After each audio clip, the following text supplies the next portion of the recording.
Okay, good morning, everybody. Glad to see you all here. We're not going to be addressing House Bill 655 as such.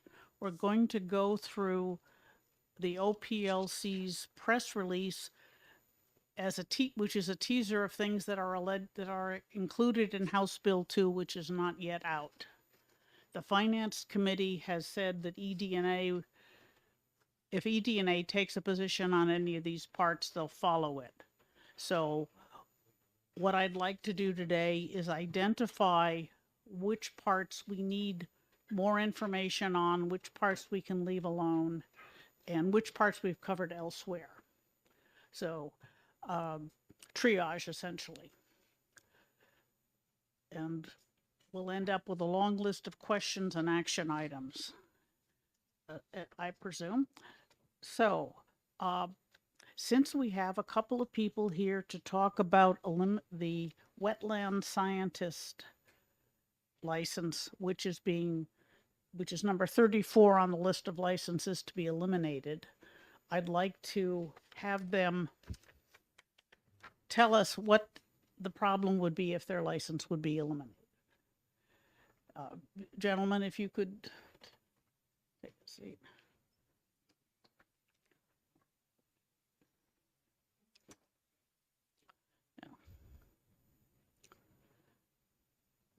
I'll start out by saying that I know that, like professional engineers, the certification and the continuing education is primarily through a third-party professional organization. So the question is, if you eliminate the state license, what problems would that cause you? So please introduce yourself. Okay, first thing is you gotta turn on the microphone and you have to speak right in. The silver thing, push the silver. Okay. Yeah. Lights up Pull it there. towards you so it's easier. You gotta talk easy. So we got a red light. Is that what we're looking for? A red light? We got it. Okay, great. Madam Chair, members of the committee, my name is Jay Obie. I am a certified wetland scientist, and I'm here on behalf of NANNERS, the New Hampshire Association of Natural Resource Scientists. And good morning. My name is Collis Adams.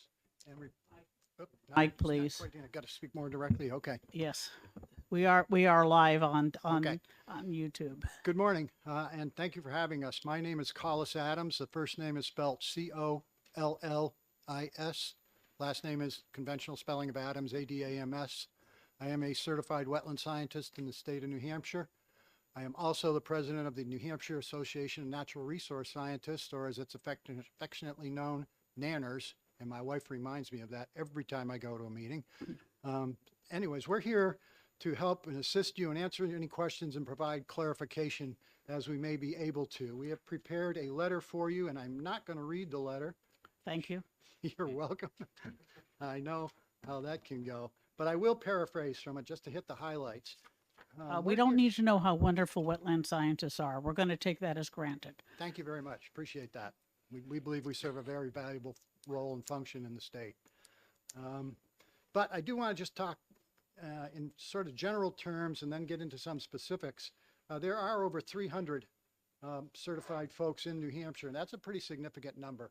We provide some valuable services to a lot of different folks, from development interests, certainly We're assuming that.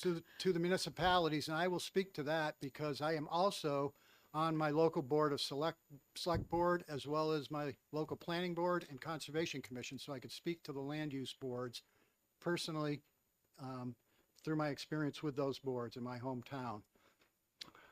Which is what? Goffstown. Thank Pots- you. No, seriously. I Go- mean, Goffstown. we've got 34 of these professions, and we're not going to say any of them is not necessary. Yep. What we're going to say is, we're trying to decide is a state license necessary? Yes. And assuming you've got all the certification and training and Yep. other wonderfulness. Got it. Madam Chair, I think I can take a moment to get to the crux of what you're looking for here, in that, what happens if the certification goes away, essentially? No, not the certification, Or the license? the license. The license. So I think it's important to recognize that the certified wetland scientist and the soil scientists in the state of New Hampshire play a very important role as it relates to economy in New Hampshire. That That is, we act as the liaison between the developers and government officials. I don't, please, what I'm trying to get at is we do not want to say there will not be wetland scientists. We don't want to say there won't be certified wetland scientists. Okay, What we want to say is after you've got this, your certification, right now you have to apply for state license. What does that license give you that the certification does not? That's what I'm looking for. the license gives us the professional, the expertise in providing in analyzing wetlands, looking at No. the functions and values of wetlands, and in assisting with determining the boundary between what areas are developable and what areas are not. That's what your certification, your training and experience gives you. What does the state license give you? The state license gives us the credentials to demonstrate that we have that knowledge and expertise to perform that analysis. That's the only thing they give you? We do, Because we do a number of things. We, t- I'm not getting through to you. All right, Okay. so I'm- here's the deal. You know, you'd have the training, you have the certification. Other than paying a fee, I haven't looked at it in detail, but one of the main requirements to actually get the license is that you have the certification. So having the certification demonstrates that, you know, you've done whatever that certification organization needs, and probably most of what the licensing would require. You are a certified wetland scientist. The question is, what in a very practical sense would you be unable to do if the license went away, but you still had certification? It's a very specific issue.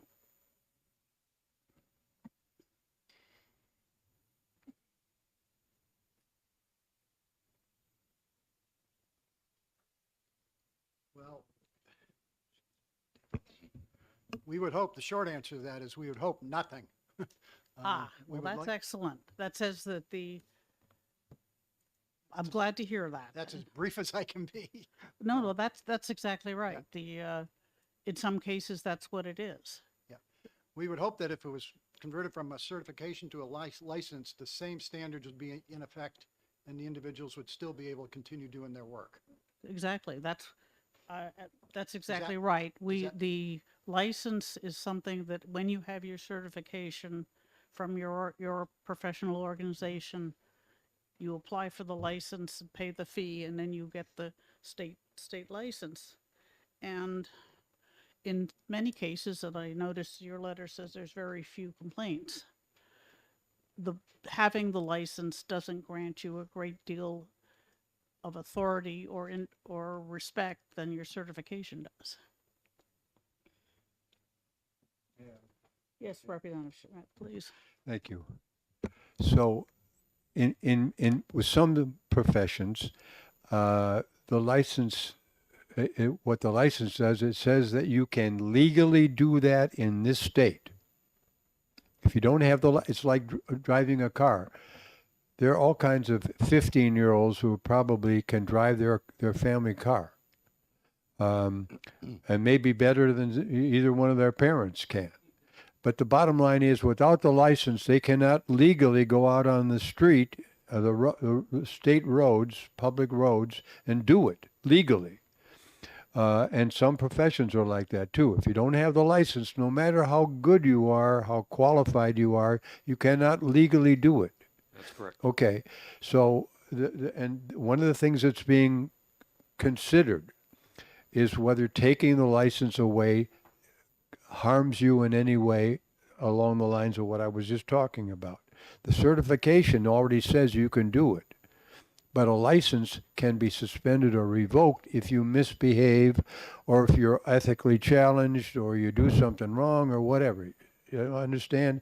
The license is something that allows you to legally operate. Take it away and you're in trouble. And what would happen in this case, we'd take away the restriction on practicing without a license because the certification is enough to show that you're qualified. That's difficult to Okay. to speak to on the fly, but what I can say certainly is that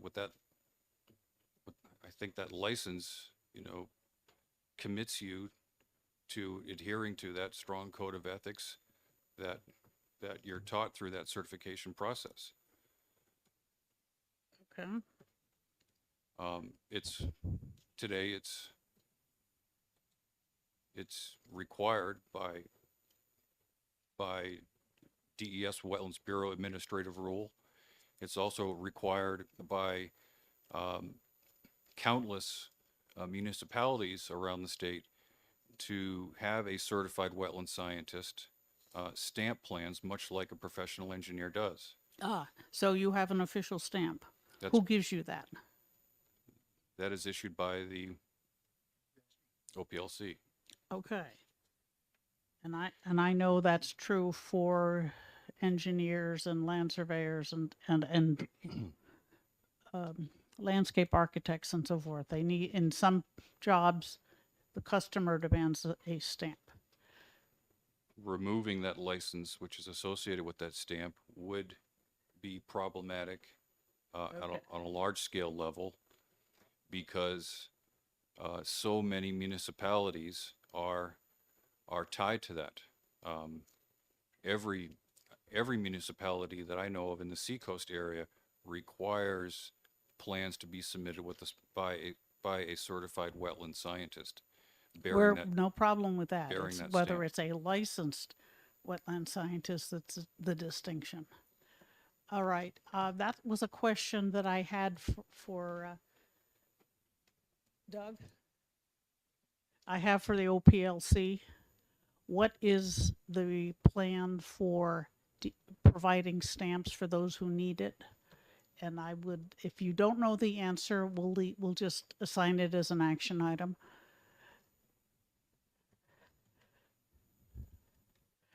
Okay. Yes. Thank you very much, gentlemen. I think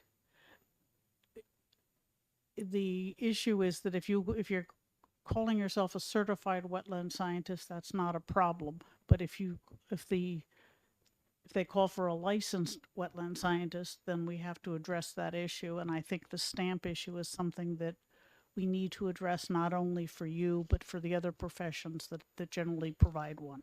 I- The technical professions. I just Representative Schmidt, I think, has a question.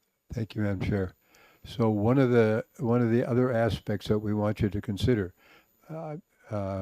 is, in some instances, some professions, if they don't have a license, insurance won't pay for their services. Okay. Now that may not be the case with you, but certainly in the medical field, in some cases, without the license, insurance won't pay. Hmm. So I don't think that's the case for the technical professions. I don't think so either. But these are, I'm very supportive of the current situation, but we're trying to think anew because some of these aspects are, we have a structure which is seen in some quarters anyway as burdensome and restrictive and so forth and so on in ways that don't really make sense. It's just traditional. In some other Sure. cases, it is legal, as I talked to before.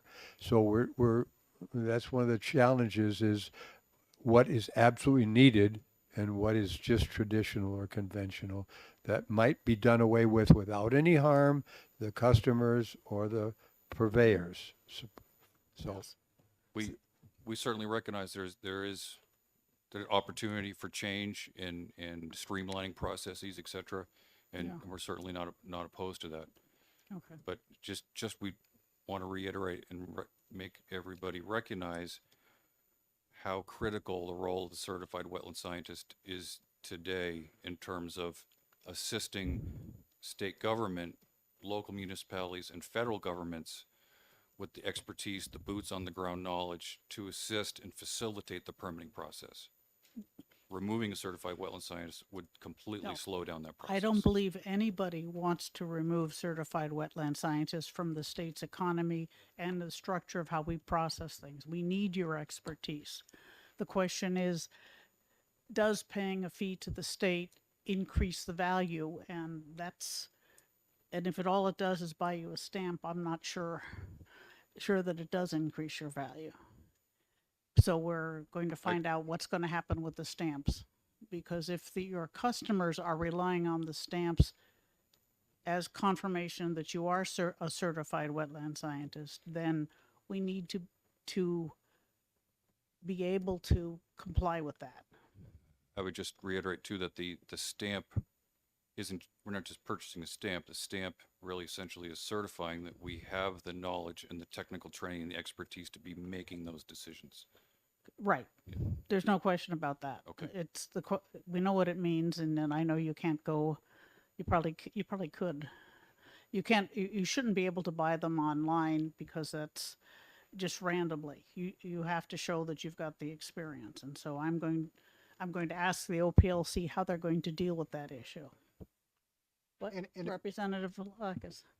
Yep. So I think we understand the stamp issue, and I mean, part of what we're trying to do here is find out things like that might be an issue. Is there anything else, any other problem other than the stamp issue that would be caused to certified wetland scientists if the licensing went away that you can think of?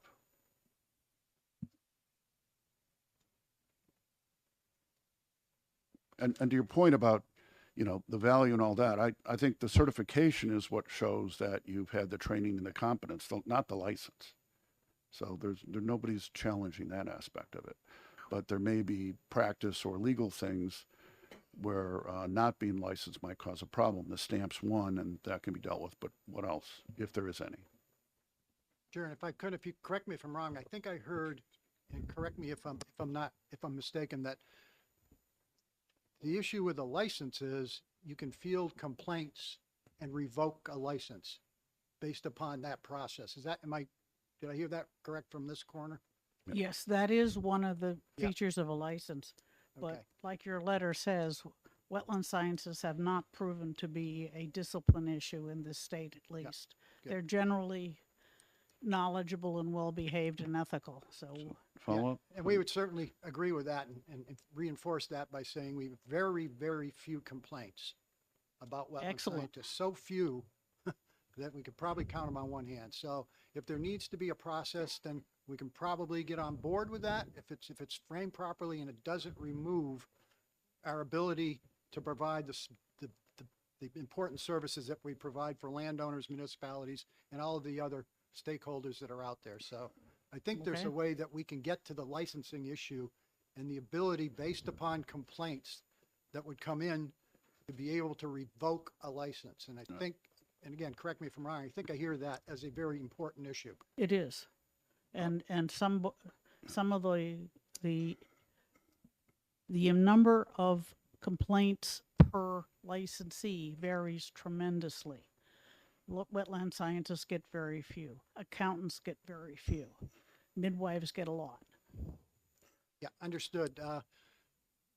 Both the Certified Wetland Scientist Program and NANNERS have a very strong code of ethics. And it Excellent. speaks to those very issues. If you're not conducting yourself in an ethical manner, there are ways that we can deal with that. Okay, excellent. Representative Lekis? Yeah, my follow-up actually was going to ask about that. If the certification organization and process had some way of dealing with alleged misbehavior and if it seems justified revoking the certification or something else. Okay. What is your question again? I'm sorry. So you're certified through some certification organization. And I think I kind of partly got an answer. The question is, does that organization have some way of dealing with a situation where a certified wetland scientist is alleged to have misbehaved in some manner, looking at it and then potentially revoking the certification or make some other requirement? Yes, through the Board of Natural Scientists, there is a mechanism within their rule structure. Other than the To- Board of Natural Scientists, does your I'm s- NANNERS Right. have that Right. authority? Not the state, nothing to do with the state of New Hampshire, just the private Our organization. organization. Yeah. Yeah, understood. And again, we have a very strong code of ethics that's written into our bylaws. And every year, we put on training, and we just had our annual training, and we have a session on our annual training that is specific to ethics. We have lawyers come in, speak to us, go through different scenarios on how we should, handle ourselves ethically, both within the confines of our bylaws as well as other state laws and any other ethical requirements. So there's absolutely mechanisms for, if you will, calling people out onto the carpet and saying, by the way, you're conducting yourself what we deem to be unethically, and we have options to take actions to correct that. Does that help? Yes, very Yes. much so. Representative Wilhelm? Thanks, Madam Chair, and thanks for taking my question. So I just want to better understand, aside from certification, is there any other experience or expertise required in order for licensure? Yes, there is a significant amount of coursework that is required through. That's required for the certification, correct? So outside of that certification, beyond the certification, you're required to have 2 years of experience, coursework in soils and the natural sciences, biology. There are a number of qualifiers. The process for becoming certified isn't as cumbersome as some might say, and it's certainly not an impediment to entry into the workforce. I can say I work for a private consulting firm in Portsmouth, and we recently put an ad out for a position, entry-level position. We received 15 resumes. 75% of those new candidates, straight out of Plymouth State and UNH, all had the core coursework to become a certified wetland scientist. They lack the 2 years of experience, but they certainly have a lot of potential. And like I said, we've just hired two new staff members this week. follow up, Madam Chair. Follow up, please. So is the 2 years of experience, is that required for certification or just for licensure in the state of New Hampshire? Certification and to receive that license, you need 2 years of experience. Yes. But in order to be certified, you don't need the 2 years experience. I apologize. I'm still struggling with certification versus the licensure. I look at them as one and the same. A certified wetland scientist is a license, and it shows that you are certified. You're certified to have. It certifies and demonstrates that you have the science, the background, the expertise to determine and draw the line between uplands and wetlands, those lands that are developable and those that are not, as well as assess those wetlands to assist in determining their true functions and values, to assist with the permitting process. Yes, Representative Blackus. Yeah, maybe I can make an attempt at I mean, we're concerned about that distinction, and so they are different. So the certification is what this private organization provides after you've met whatever their requirements are. And that has nothing to do with the state of New Hampshire. Licensing is something the state of New Hampshire does, and it has a set of requirements that beyond certification that you have to do. And I think what we're trying to understand is, one, what requirements does it take to get the license beyond certification? I assume there's a fee. Representative Blackus, Sorry. the statute is talking about certification rather than licensing, which is probably part of the confusion. Yes. Ah, Yes. However, it says that that someone, right, I think that basically it says that if you meet the requirements, you'll get a a license. And there's the specific requirements for certification are listed in the statute, and I believe that any person who's passed the examination or otherwise qualified as a certified wetland scientist shall, upon payment of fee, be issued a certificate. I think the problem is here that the terms are used synonymously. Yes, And- that is and- the problem. And I apologize if I No, seemed that's- confused either Yeah, earlier. that is before, the too. problem. And so that is part of the problem. They're two of the same. And you go through the certification process, you become certified, and at that same time, you receive the license as well. Right, okay. Um, I believe that it doesn't look like there is any requirement, other than paying the fee, of course, that differentiates the license from the certificate. At least I can't find any in the statute. There is, I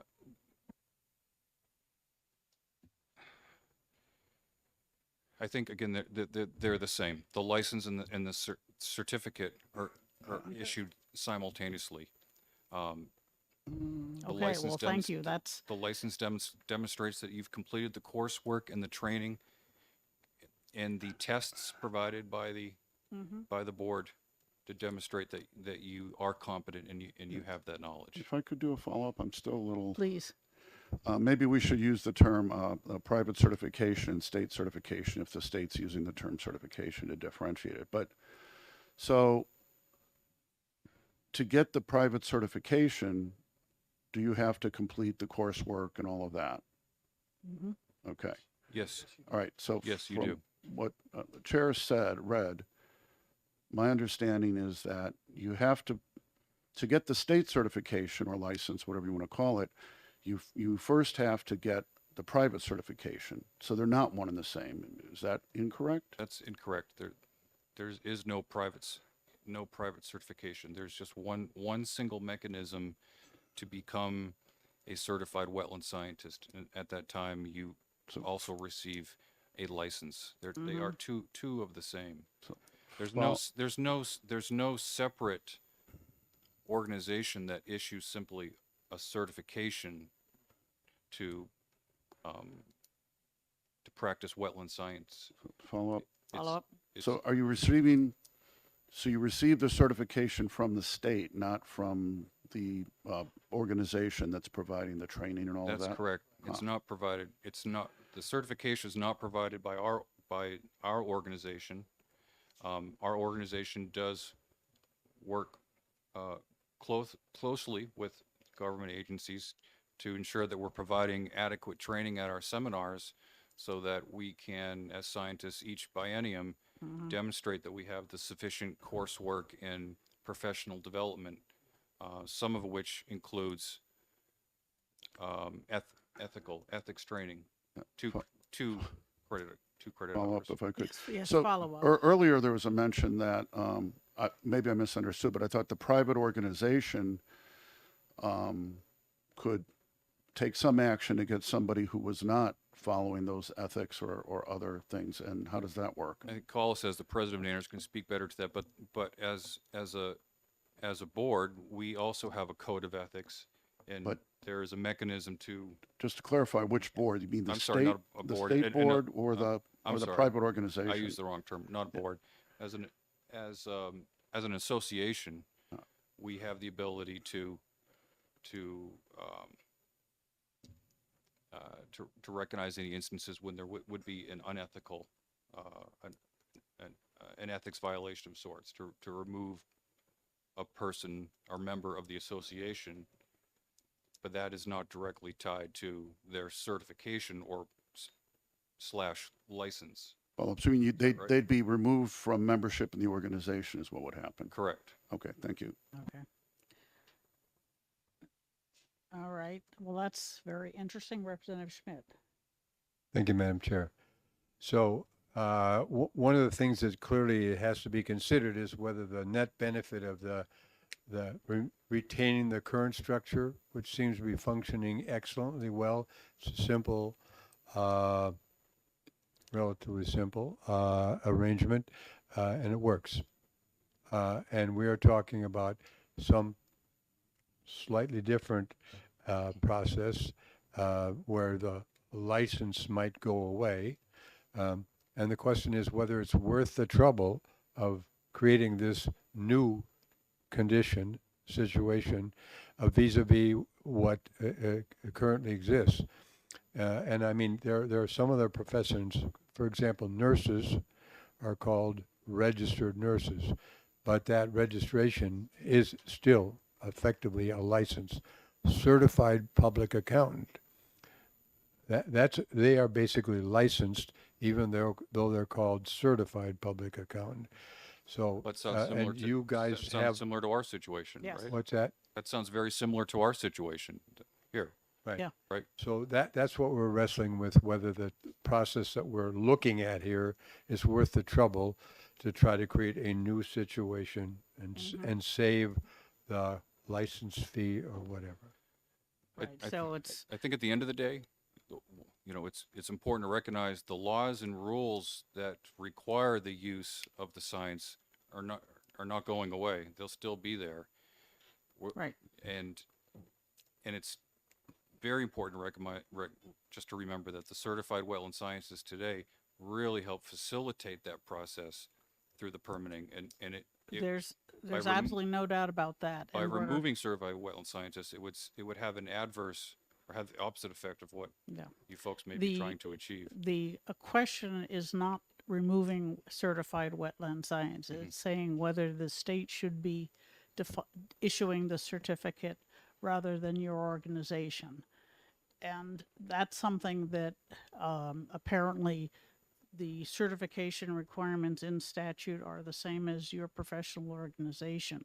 There's no additional requirement for the state license. So the question is I see. how much value is Sure. added by that? I see. So, thank you very much. I really appreciate the information. You've raised a truly impressive number of questions. Great. Thank you for your time. Yeah, no, it's okay. We will leave our letter with you, by the way. I think you have.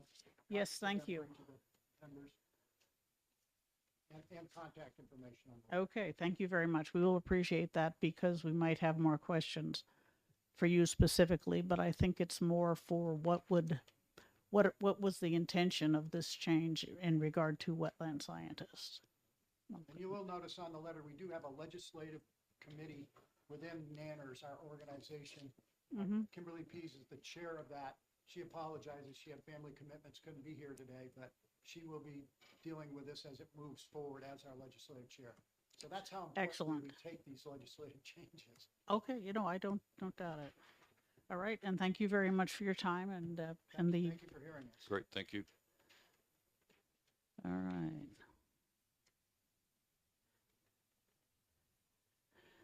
And I think the questions we had regarding stamps and licenses and so forth is pretty much the same for soil scientists,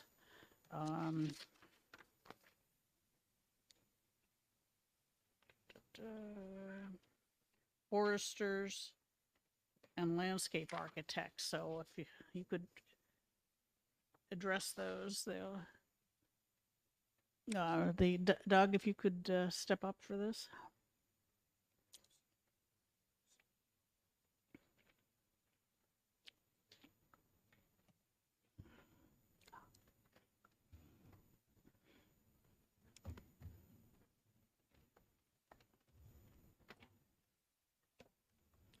So.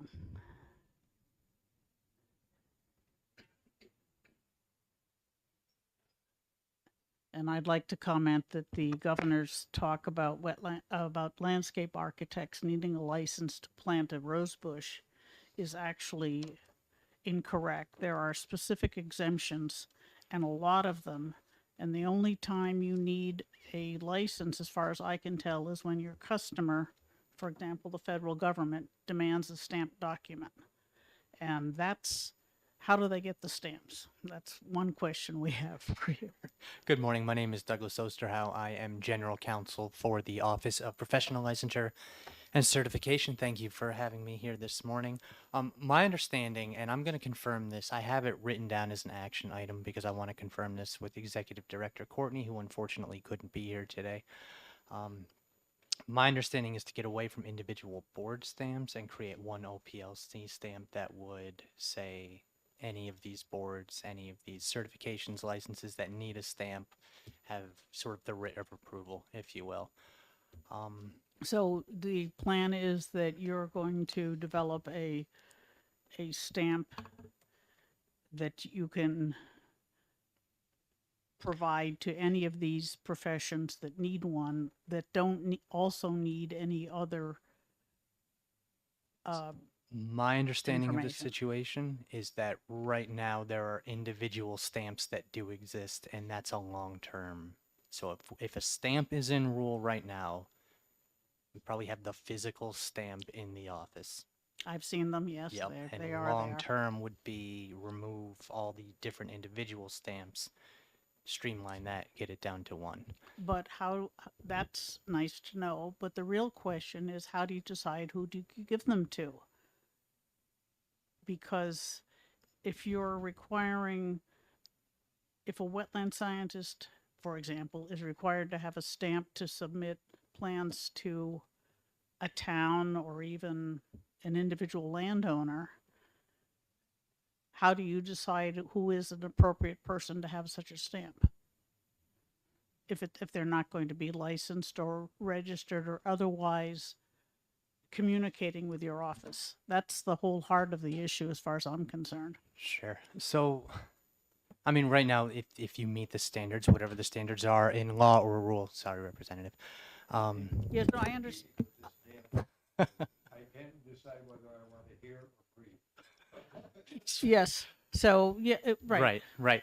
And so getting rid of the licensure doesn't necessarily mean we get rid of the certification or the ability to identify individuals who are certified. I think one thing that, so I'm not an expert on the process for the wetland soils, but my understanding is that the certification is actually a national certification, Well, it's also reflected in our statute. and the license would give you the ability to work in the state. You are issued the license when you receive the certification. But if you still have that certification and you still need that stamp, I mean, that's a process. We can still have that list of All right. people, 300 identified, and I can also run this by Executive Director Well, Courtney to get. And we're going to need to see that Sure. because, I mean,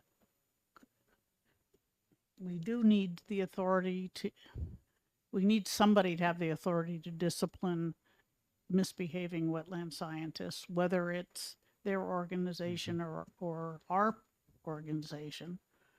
But that's needed, even if it doesn't come up very often. And the professionals need a way that they can identify themselves. And classically, that's been a stamp, and so therefore they need a way to get a stamp that says, Mr. Adams, certified wetland scientist, that they can use. And the question is, does the license, it doesn't seem to have any requirement in addition to their professional certification, which are listed in statute.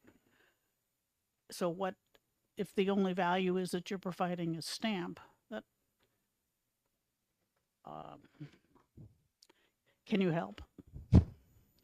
Help me understand what the point is? I'm not understanding the question. I'm sorry.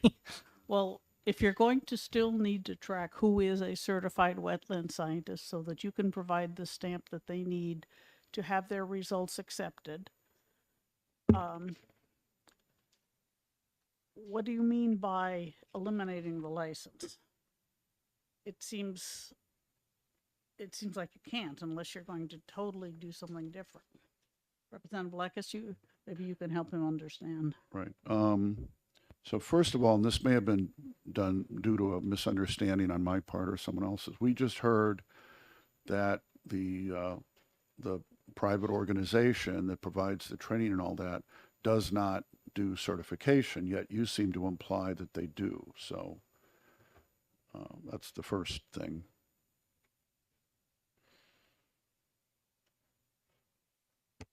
I've got the names of some organizations in my folder. I'm reaching for them now. Okay. And then the follow-up, assuming they do offer certification or something like it, whatever they call it, we heard there seems to be some kind of, they can have a disciplinary process, and if they're not happy with, if they think someone's misbehaved, they can, exclude them from the organization. The question is, if they're providing a certification, does that then mean that that certification would be revoked? And then the question then would be, how would somebody who's going to employ them know that's happened unless, I guess it'd be fraud if they said they had certification but didn't. But anyway, that's where I'm heading. I've written that as an action item to research that question. I think we just heard in testimony that a professional association can take action against a certification. But we also heard that they don't do certification, but that may have been due to confusion. So what And he's shaking my his head, so. understanding is that for professional wetland scientists, there is the PWS certification, which is a national certification board. That's not a certification coming from the state. We issue the license, but the certification comes from a national accrediting agency. Okay, and follow up. Follow-up. This is kind of the second part. You said, maybe it's my misunderstanding, but you said that all these stamps would be combined to one. I assume you're not literally meaning that, because I assume you'd have to have a stamp that indicated what they were, wetland scientists, soil scientists, or professional engineer, whatever. Is that correct? Or, I mean, was it one authority that would grant these stamps, or you really mean one stamp that's the same, other than someone's name, I guess? Yeah. I think, and again, this is And a if you don't long-term know, you goal can that come doesn't back exist. with Well, it, my understanding is that it's essentially that one stamp would mean you met the criteria. That would have gotten you the other stamp, but it just, But what criteria? well, Because there's different criteria for different Right. professions. right. Yeah, you'd have to have a one for soil scientists, a wetland scientists, and landscape architects. Well, those would be established in law, would be established in rule, and all the one stamp would say is that you met whatever those standards established in law and rule would be. And again, this Okay. is but- this is I something think I'd we wanna- need more information Sure. for deciding this, because Right. we, in the search for simplifying the state government, we do not want to get these people out of unable to work, because we need them. I think that the other technical professions, soil scientists, and probably professional engineers and architects, are the same way, that the requirements in statute are basically meet your professional organization's requirements, and then deal with the state. It certainly looks that way for professional engineers. I hope we can meet again and have Director Courtney here, who might. Well, we'd also like to see the exact wording of Yeah. how what's happening, and that is unfortunately unavailable. Okay, Representative Schmidt. Thank you, Madam Chair. So, one of the problems I have, which I alluded to a little bit earlier, is whether we are going to disrupt this currently functioning situation, whether the Mm-hmm. the pain that is going to be caused to some degree is worth the benefit of getting, because to me, it seems like there are three stages of involvement, if you will. One is the lowest level is registration, where you just come in and you say, I'm X.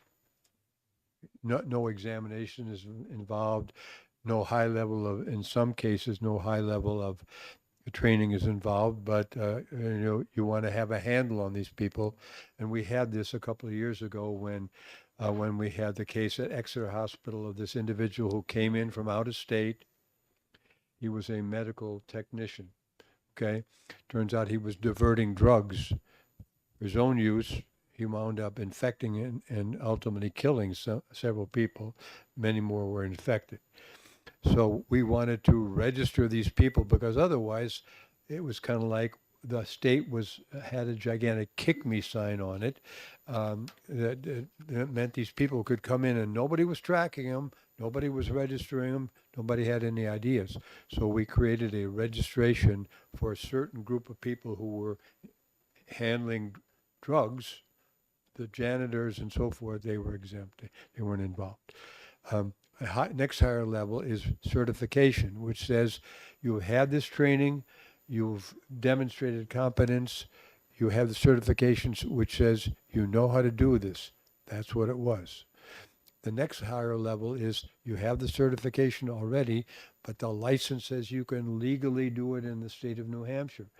And the benefit of the license is that it gives you the oversight and the control of the practitioners, because if somebody is out of line, either because they're technically incapable or incompetent, or they're moral turpitude, which has its own negative aspects in terms of that categorization, but also somebody who maybe has drug issues or alcohol issues. In other words, they have all the skills and so forth.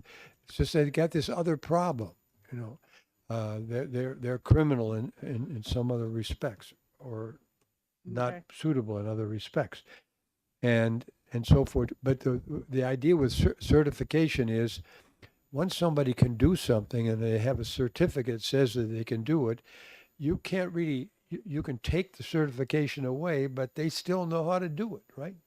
They still know all these things.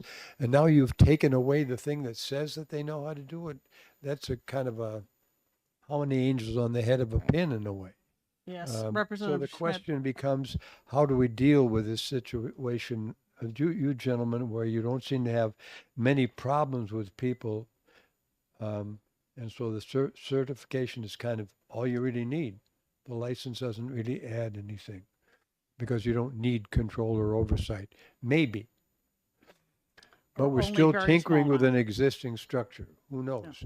And I think we still have, some steps to go to make sure that we can Oh, absolutely. getting at We it. absolutely need to find Whether it's out worth the exactly, trouble we're talking about causing. and also whether it's worth the trouble for them to get the license.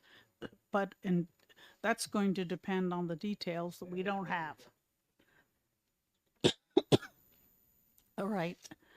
And I noticed that there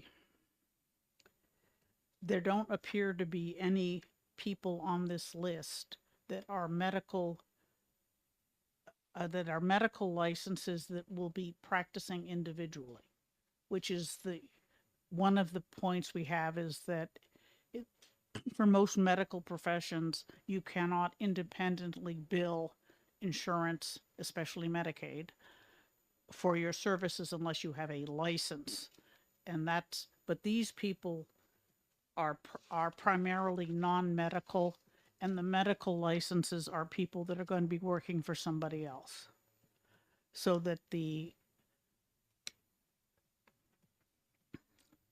Okay, so if we're going to talk about that particular aspect, it seems to me like there are some people on the list that where it's a medical profession, where the health and safety of the public is potentially in play.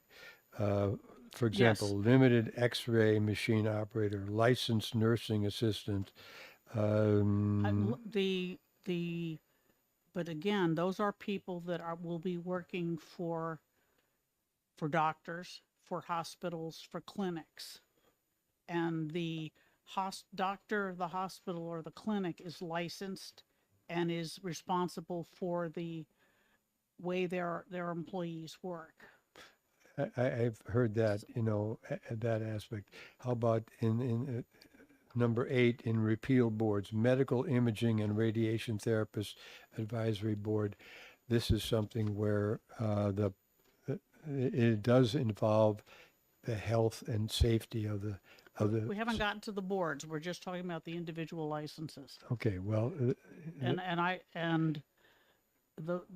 These, I mean, you're not going to have someone who's a limited X-ray machine operator opening their X-Rays R Us shop on Main Street, which is what which is what is needed for a specific what you need a license for. I agree with you. It doesn't seem likely, but the thing is, there are lots of unresolved issues that fit in here, and so. Okay. And I can see that agree. I can see that you are laboring with the complexity and the totality of this issue, in which there are multiple. I understand. It's like the that Tower of Blocks. You can pull out It this is. one, but you can't pull out that one. I understand from other sources that the OPLC section of House Bill 2 is 300 pages. And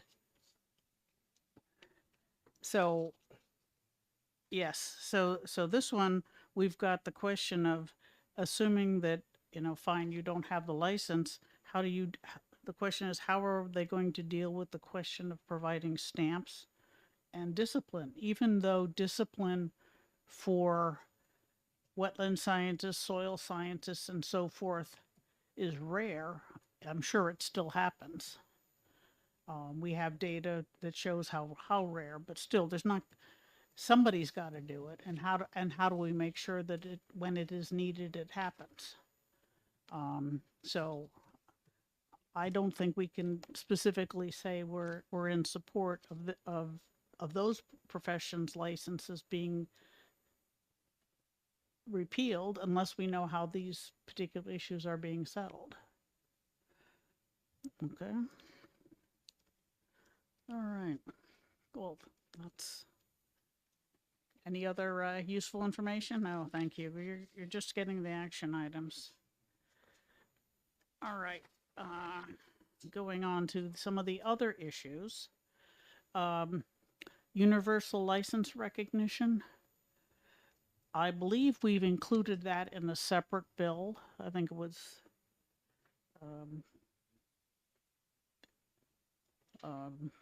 I don't remember it. We had a bill that dealt with that. We passed it. And I think we want to let's get the number for that one.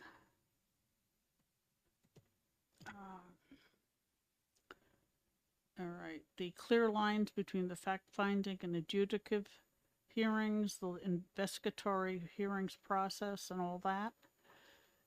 That is something that we are working on in House Bill 655, and I'd rather it weren't in House Bill 2 because you run the possibility of changing one, of synchronizing the two facts. That needs to be in 655, and the subcommittee has at least one more meeting on that. So I think we want to say that we don't want that. If I could comment on that, Yes. I mean, I don't know what these 200 or 300 pages are going to be, but I mean, if it completely rewrites all of the licensing, there may be problems with references in 655 that point to things that don't exist. So, or any other bill we've And any other bill, addressed. yes. It's going to be a challenge for everybody to keep track of who's doing what to whom. And I would like to make sure that we do as much as we can to eliminate duplication. Representative Schmidt? Okay, well, I have one other problem, a problem with this whole situation, which you, I think, slightly alluded to, and that is the idea that this is being put in House Bill 2. I think this is an issue which deserves to stand or fall on its own, because putting it in the budget, it gives it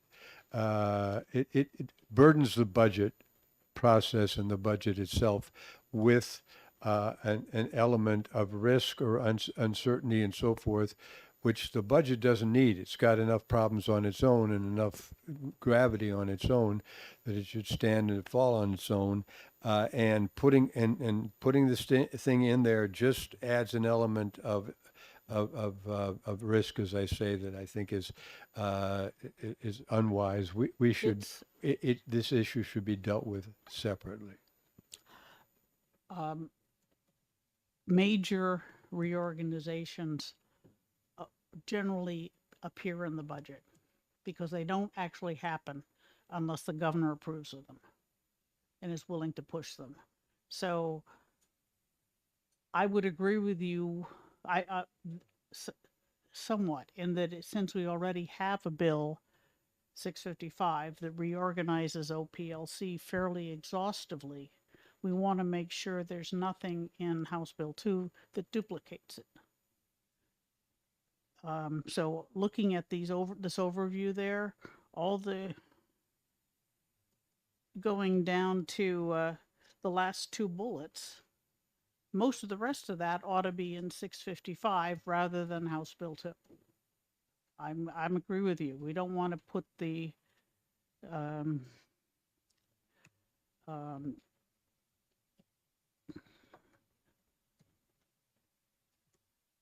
we don't want to burden the budget with this reorganization that we're already dealing with in a different bill, and having two different bills that we'd have to keep track of and know which one takes precedence is a major effort that I don't want to have to do.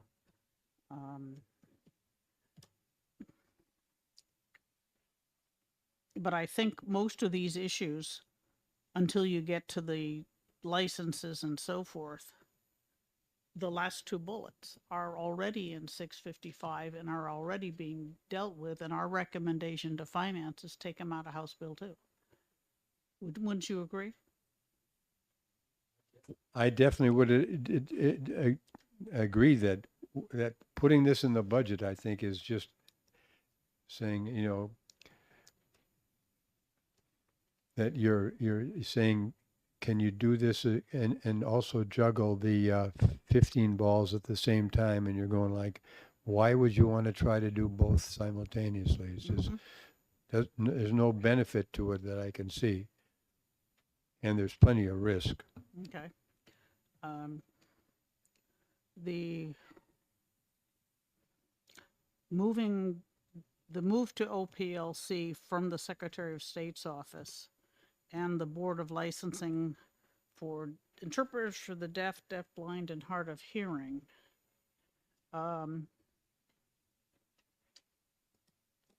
Those are all, let's see, the Board of Auctioneers and the interpreters for deaf, deafblind, and so forth. We deal with the structure of those boards. They're fairly similar to what we have for the other professional boards. And I don't see why just moving them can't be done in House Bill 2. That's a fairly normal thing to happen. You just want to make sure that there's something like the existing licenses will continue, the existing rules will continue, because you don't want to disrupt the auctioneers or the interpreters either way. You want to carry the regulatory structure along with them.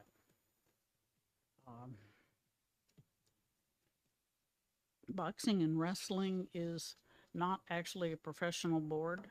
They license, I believe, referees for things like, these days, it's mostly mixed martial arts.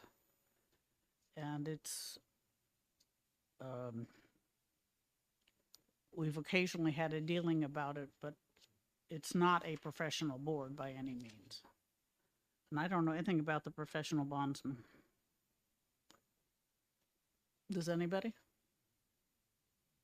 Okay, seeing none, we'll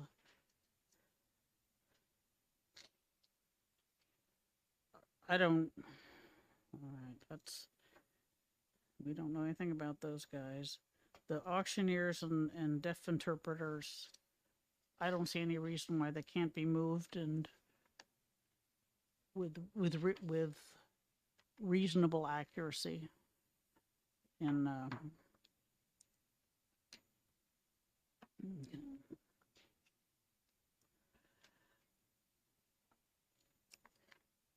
okay.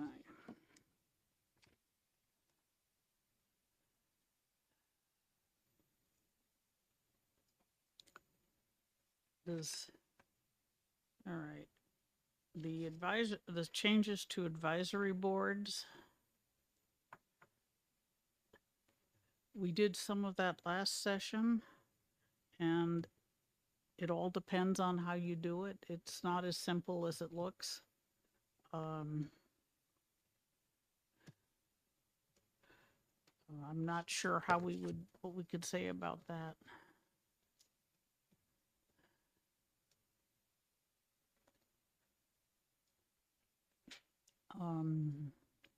Does anybody have any ideas of what we could do about converting those to the intent to make those advisory boards? Representative Blackus. And the one I have some familiarity with is working with the acupuncturists in the past is, I think this could work. I don't see a problem with it for them. Okay. The others, I don't know that much about. Yeah, I know the, which one? The nursing home administrators is, again, it's a small number. They're professionals. I think there's only a couple hundred of them. Right, and I think one of the Director Courtney has said in the past, one of the problems with the ones that have very few, I think the one that was talking about at the time was the Midwifery Council, is if they actually have authority as opposed to being advisory, that can pose a federal antitrust issue, and that I think one of the Carolinas actually lost a case related to that recently. Yeah, okay, well, that's, all right. But again, we can't really say go for it until we see the details because it's been, even if we agree with the concept, Well, I think that's true for all you of need this. to look over, yeah, the same with the merged boards. We need to see the details before we say go ahead or don't go ahead. Right, and there may be issues that, I mean, hopefully been considered, but may not have, like maybe the stamp issue was considered, maybe not, I don't know, and who knows what else there might Yeah. be in some of these Well, others. they're combining the land surveyors with the professional engineers. And I don't see why they shouldn't also, if we need to, include the boards for landscape architects, wetland scientists, and natural scientists, because all those professional groups are very similar in that you get the technical training and then you apply for the license and get a stamp, and the amount of disciplinary issues that come up is very low. So if Right, you and I have guess one professional board rather than 4 or 5 of them, it might make things a little easier. Right, we need to look at the details. I mean, the question is the investigation disciplinary going to be handled by the certification organizations or by OPLC, or I don't know what the plan is. Yep, definitely need the details to do anything on those.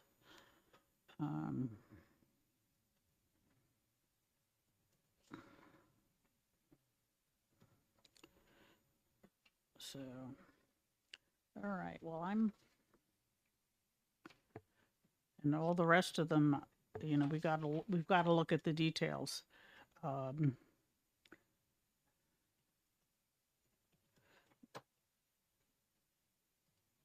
So, is there anybody that has something that it'd be useful to talk about? I have another action item for OPLC though. When do the licenses that are repealed going to expire? And are you going to be issuing refunds if they are if they retire, if they expire before the 2-year period or whatever it is. I mean, somebody who gets a license the week before you repeal the need for it is going to feel very silly.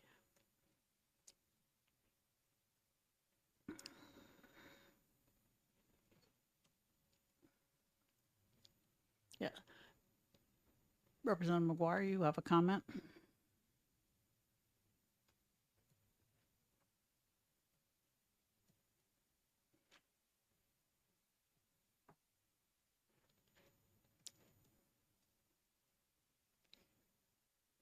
So, Representative Dan McGuire representing Epsom. I'm on the House Finance Committee Division 1, which is this area that we're, almost anything from ED&A will go to my division if it's related to finance. I just wanted to step back and take a look at the big picture of why we're sitting here today talking about these things. And it has to do with the overall budget process. The governor is someone who's clearly involved in the legislative process, more important than any single legislator or body, in the sense that he has the veto over anything we do, right? So he's effectively the most important legislator in that sense. But the governor's ability, so that's a negative. That's not a positive.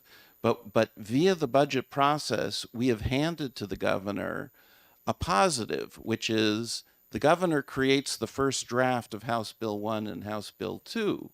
House Bill 2 is general legislation.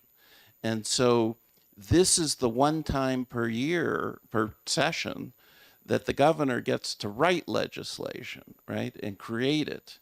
And I don't think that this organization of the budget process is specified in the Constitution. It's effectively an extra power that we've given by setting up the process this way.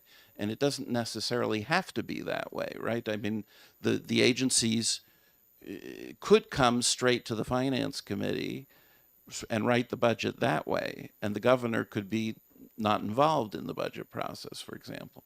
So I think that's something that this committee might think about, whether putting this sort of general legislative creation power in the governor's hands is appropriate. I mean, it's easy to see why he wants to do it, and especially in this case, because our state is hurting for employees. Right? I mean, the real reason all this stuff is in legislation is because of the general lack of employees in the state, right? And so one of those has to do with licensing is a barrier to employment. And so the governor, obviously, and we all have an incentive to reduce those employment barriers. So this is the motivation is there, but I'm not sure the way the process is going makes sense. Thank you. Yes, thank you. I agree. And that's why I say that we've already got the restructuring of the OPLC and many of these issues in a separate bill created by the legislature, which is 655. And we would recommend those not be in the budget, because they're not needed there. And also we're already working on it. Glad to know the governor supports the idea. We're expecting his signature, but it shouldn't be in the budget. So I guess what I'm thinking is it wouldn't necessarily be a tragedy if all this kind of stuff became a bill next year and was not part of the budget, right? I mean, if it's too complicated, right? I mean, if all these things look very reasonable and we should go ahead with it, and the sooner the better, right? The sooner we can reduce barriers to employment, obviously the better. But if it's super complicated and there's a lot of details in every little piece, maybe it's better as a bill next year rather than a budget this year. So. Well, having seen many of these items before, I mean, there's a lot in here that we've seen already. Then we've already identified issues with the technical boards that have to be solved before we go any further. The booth license is already in another bill that we're dealing with in committee. Athlete agents, we've tried to delete several times and have not been able to pass. Same with hawkers and peddlers and itinerant vendors. We've repealed those last session. Well, we didn't repeal them. We tried. It passed the House, failed in the Senate. The medical technicians, again, we've tried to repeal that license, but failed. So I don't think it's as unless the governor, I don't think these are as simple as the governor seems to think. I mean, he's certainly mistaken the landscape architects and mischaracterized what the license is needed for.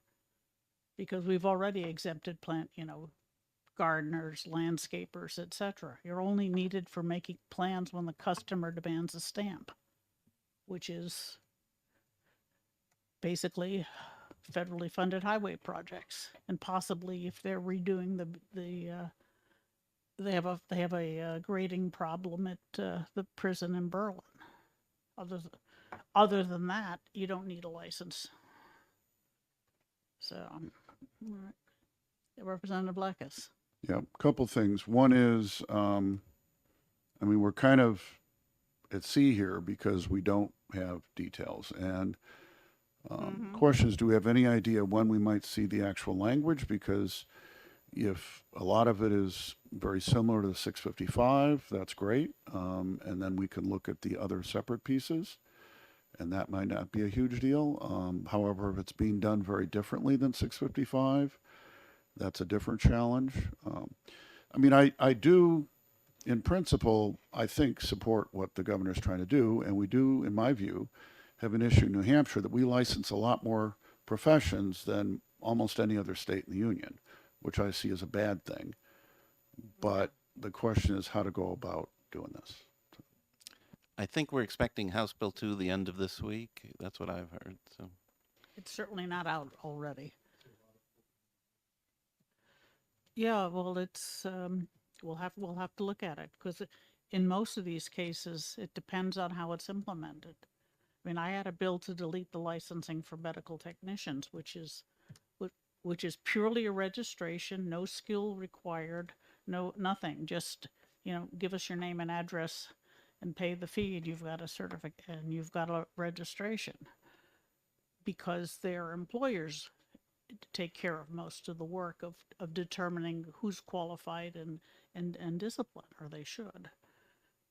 But again, that was fought in the House on the basis of one incident 10 years ago, and lost on the basis of one bad actor. And I certainly can't give anybody any assurance there won't ever be another bad actor. But and the athlete agents was recommended to be the sponsor of the bill repealing the need for the registration, recommended killing the bill. What was it, 3 years ago? 4 years ago? Something like that. He came in with a repeal, we don't need this, and then he said, well, after a couple of hearings and talking about it, we don't know what the professional organizations are doing. And they were changing their rules at the time. So.